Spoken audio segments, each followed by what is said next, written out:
एक गांव में एक किसान अपने दुखों से बहुत दुखी था।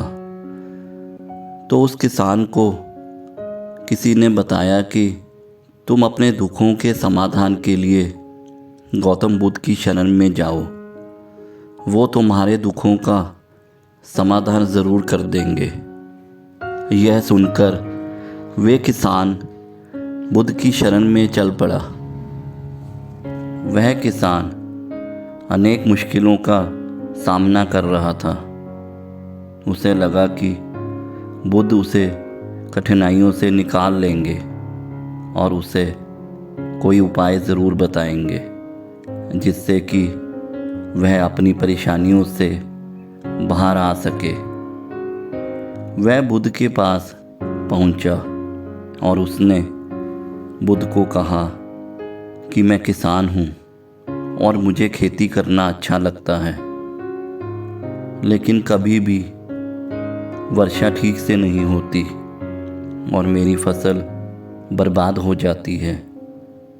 पिछले साल भी मेरे पास खाने को कुछ नहीं था और इस साल भी जब मैंने फसल बोई तो भी बहुत अधिक वर्षा हुई, जिसके कारण मेरी फसल को नुकसान पहुंचा है और हर साल की तरह अभी भी मेरे पास खाने को पर्याप्त भोजन नहीं है। बुद्ध उसकी बात को बड़ी शांतिपूर्वक सुनते रहे। किसान ने कहा, मैं विवाहित हूँ और मेरी पत्नी मेरा ध्यान रखती है। मैं उससे प्रेम करता हूँ, लेकिन कभी कभी वो मुझे परेशान भी करती है। कभी कभी मुझे लगता है कि मैं उससे परेशान हो गया हूँ और कभी मुझे लगता है कि वो मेरे जीवन में ना होती तो अच्छा होता। मेरे बच्चे भी हैं और वे भले हैं, लेकिन कभी कभी वे मेरी बात नहीं सुनते। तो मुझे ऐसा लगता है कि मानो वो मेरे बच्चे ही ना हों। किसान ऐसी ही बातें बुद्ध से करता गया और एक एक करके अपनी सभी कठिनाइयों को बताता गया। उसके पास बहुत सारी कठिनाइयाँ थी। बुद्ध बड़े ध्यानपूर्वक किसान की समस्याओं को सुनते रहे। बुद्ध ने एक शब्द भी नहीं कहा और वे किसान अपनी समस्याओं को बताता चला गया। आखिरकार बताते बताते उसके पास बताने के लिए कोई और समस्या ना रही। अपना मन हल्का करने के बाद वह किसान चुप हो गया और प्रतीक्षा करने लगा कि बुद्ध कुछ उसे उपाय बताएंगे, लेकिन बुद्ध कुछ ना बोले। उसने बुद्ध से कहा, मैं आपके पास आया हूँ, क्या आप मेरी समस्याओं का समाधान नहीं करेंगे? बुद्ध ने कहा, मैं तुम्हारी कोई सहायता नहीं कर सकता। तो किसान को ये जवाब सुनकर बहुत हैरानी हुई और वे बुद्ध से कहने लगा, सभी कहते हैं कि आप सभी के दुखों को दूर कर देते हैं, तो क्या आप मेरे दुखों का निवारण नहीं करेंगे?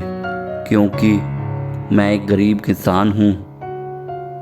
लेकिन बुद्ध ने कहा कि सभी के जीवन में कठिनाइयाँ हैं। तुम्हारे जीवन में कोई नई कठिनाई नहीं है।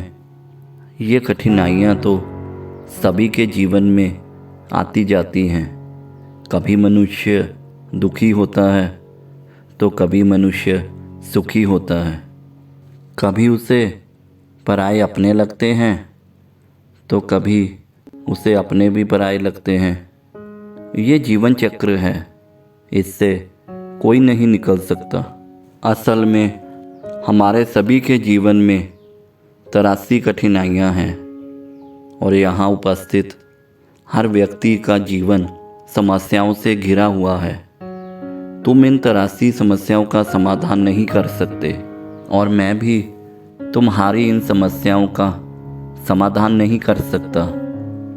यदि तुम कठोर काम करो और उनमें से किसी एक का उपाय भी कर लो तो उसके स्थान पर एक नई समस्या खड़ी हो जाएगी। जीवन का कोई भरोसा नहीं। एक दिन तुम अच्छे हो तो दूसरे दिन तुम बुरे हो।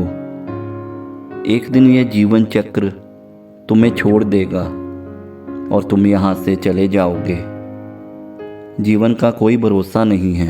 एक दिन तुम्हारे प्रियजन चल बसेंगे और तुम भी चल बसोगे।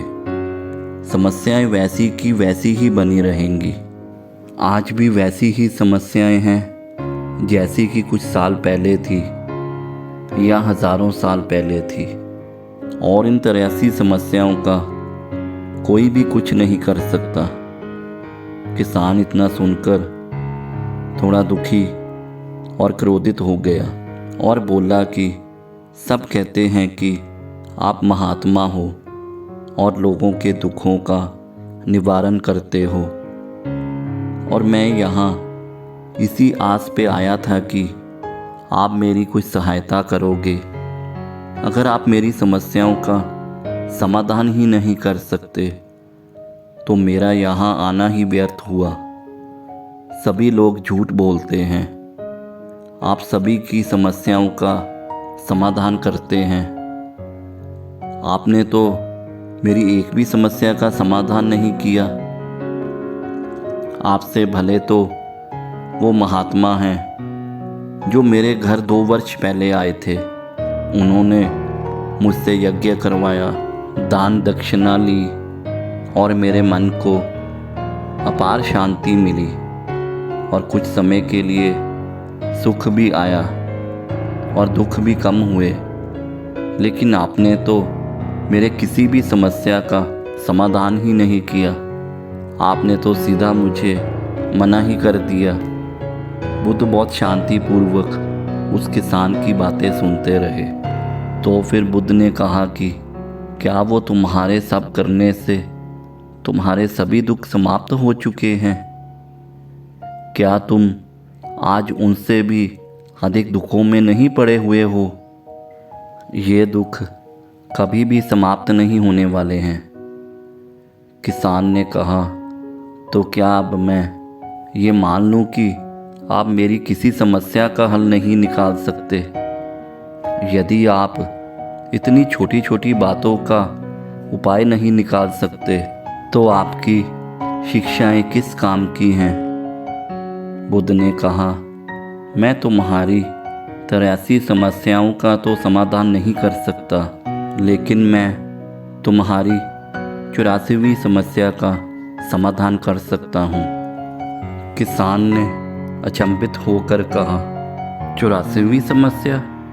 ये कौन सी समस्या है? बुद्ध ने कहा कि वह ये है कि तुम नहीं चाहते कि तुम्हारे जीवन में कोई समस्या हो।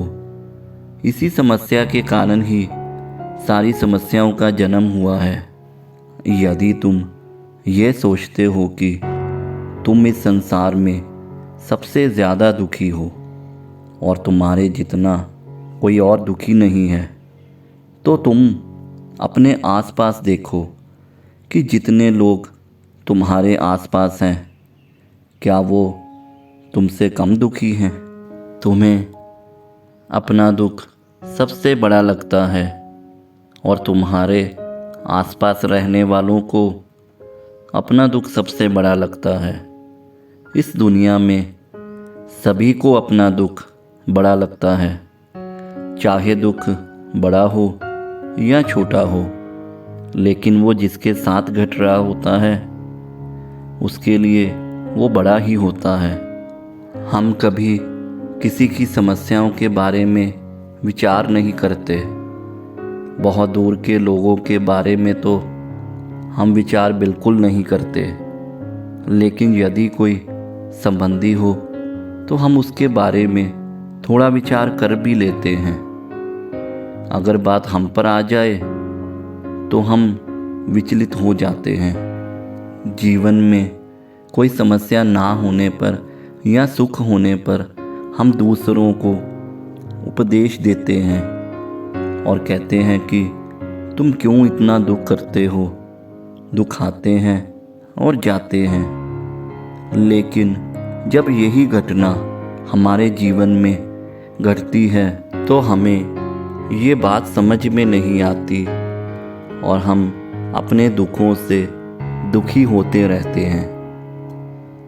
तो यही है 84वीं समस्या कि तुम बस यही चाहते हो कि तुम्हारे जीवन में कोई समस्या ना हो, और यही समस्या तुम्हारी सभी समस्याओं की जड़ है। अगर तुम सही से ध्यानपूर्वक देखोगे और समझोगे कि जीवन दुखों और सुखों से भरा पड़ा है और इसे बदला नहीं जा सकता, और तुम अगर ये चाहते हो कि तुम्हारा जीवन हमेशा सुखी रहे, तुम जीवन में हमेशा सुख से रहो, तो ये संभव नहीं है। और अगर तुम चाहते हो कि तुम्हारा जीवन हमेशा दुख से भरा हो, तो ये भी संभव नहीं है। और अगर तुम ये चाहते हो कि तुम सुख और दुख से ऊपर उठ सको, तो ये संभव है। सुख और दुख को हम आने से नहीं रोक सकते, लेकिन सुख और दुख का हम पर कोई प्रभाव ना पड़े, ऐसी व्यवस्था हम कर सकते हैं। तो मैं तुम्हारा 84वीं समस्या का समाधान कर सकता हूँ। बाकी 83 समस्याओं का समाधान मेरे हाथ में नहीं है। अगर तुम चाहते हो कि तुम्हारे जीवन में कोई समस्या ना हो, तो तुम्हें इस बात को समझना ही होगा कि जीवन में समस्याएं आती ही हैं। हमें उनसे घबराना या विचलित नहीं होना चाहिए। वह किसान बुद्ध के चरणों में गिर पड़ा और बोला, हे भगवान, इतनी छोटी सी बात मैं आज तक समझ नहीं सका। आपने इस बात को बड़ी सरल शब्दों में मुझे समझा दिया है। अब मैं अपने जीवन को भरपूर जीऊँगा और कभी भी सुख और दुख के फेरे में पड़कर अपना जीवन बर्बाद नहीं करूँगा।